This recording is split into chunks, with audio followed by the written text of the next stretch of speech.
Hello, I'm Matt Reynolds. I teach 12th grade economics here at the Franklin School. I'm a founding member, so I've been here since the very, very beginning.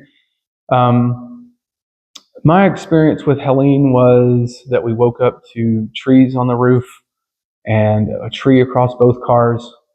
We were forced to kind of stay there because we didn't have cars to go anywhere, and we got to work on the roof and getting the trees off the roof. And what was amazing to us was just people would walk by. They were all surveying the damage, and they just start to congregate in the front yard and say, "Hey, do you need a hand?" And I'd say, "Sure." And they'd have an axe or a chainsaw or what have you, and everybody got to work. And it took about 4 days of the community just coming, and it was just this constant flow in and out of neighborhood community members that some neighbors I'd never met.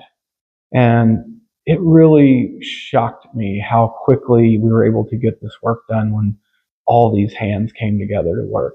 And so I'm indebted to those people. And after those 4 days were over, we decided as a family that my children and my wife and I would all do something for ourselves every day to try to keep our mental health. We would do something for our home to try to fix the drywall or whatever was going on.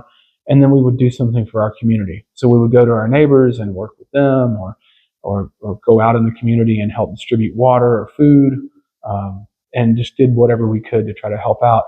And it was a great experience for my kids. It was a great experience for us just to see how people, when they come together, can kind of weather any storm. I was listening to a podcast about natural disasters after Helene happened, and one of the things that came up was that the communities that came back after natural disasters, the ones who came back fully, not the ones who partially restored, but the ones who came all the way back fully to where they were before, or maybe even perhaps better, were the communities that had the strongest sense of community, the towns that had the strongest sense of community. And so the ones that had people come out and everyone jumping in and working on things, that was really compelling to me, really stuck with me from reading that, was how important the community is to repairing after a natural disaster.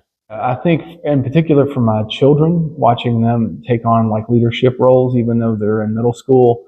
My son goes to school here at Franklin School, and my daughter is in elementary school still, but just watching him take on leadership roles he actually started wanting to go out on his own and help out in the neighborhood. He didn't even want us to be with him. And so he went out on his own and would spend 2 or 3 hours working with a neighbor and then come back and tell me all about what he had done. And I was really proud of him. And I think, it's just him exhibiting leadership and ethics in his community.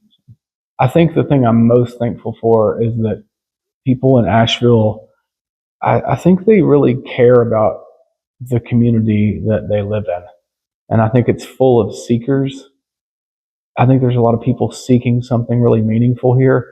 And when there's a meaningful purpose in front of them, they get after it. And it's really impressive to see.